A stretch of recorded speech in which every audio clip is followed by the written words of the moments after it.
സ്വർണ്ണവിലയിൽ നേരിയ കുറവ്. ഇന്ന് പവന്റെ വില 73,680 രൂപയാണ്. കുറഞ്ഞത് 440 രൂപയാണ് പവന് കുറഞ്ഞിരിക്കുന്നത്. ഗ്രാമിന് 9,210 രൂപ വില.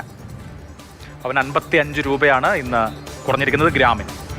അഭിലാഷ്, നേരത്തെ നമ്മൾ ഈ ഇറാൻ ഇസ്രായേൽ സംഘർഷം വന്നപ്പോൾ വിചാരിച്ചത് പെട്ടെന്ന് 1,500 രൂപയ്ക്കാണ് പിറ്റേ ദിവസം കൂടിയത്. അതേ നിലയ്ക്ക് മുന്നോട്ട് പോകുന്നതാണ്. പക്ഷേ പിന്നെ അത് ഒരു നെഗറ്റീവ് നിലയിലേക്ക് വരികയാണ്. ഇനി അതേ നിലയിൽ തന്നെ ഇന്ധന സെൻസെക്സിൽ എങ്ങനെയാണ് ഇതിന്റെയൊക്കെ പ്രതിഫലനം നോക്കാം. സെൻസെക്സിലും ആദ്യഘട്ടത്തിൽ 2 ദിവസം ഒന്ന് പിന്നെ വലിയ കുഴപ്പമില്ല. ഓഹരി നിലവാരത്തിലേക്ക് നമുക്ക് ഒന്ന് പോവാം.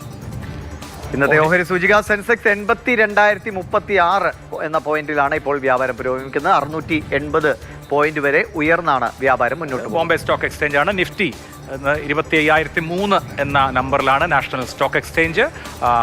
നിഫ്റ്റിയും ഉയരുകയാണ്. അതായത് സെൻസെക്സും നിഫ്റ്റിയും ഉയർച്ച രേഖപ്പെടുത്തുന്നു ഇന്ന് രാവിലെ. 210 പോയിന്റിന്റെ ഉയർച്ചയാണ് നിഫ്റ്റിയിലുള്ളത്. എന്തായാലും പോസിറ്റീവ് ട്രെൻഡാണ് നിലവിൽ സെൻസെക്സിലും നിഫ്റ്റിയിലും കാണാൻ കഴിയുന്നത്.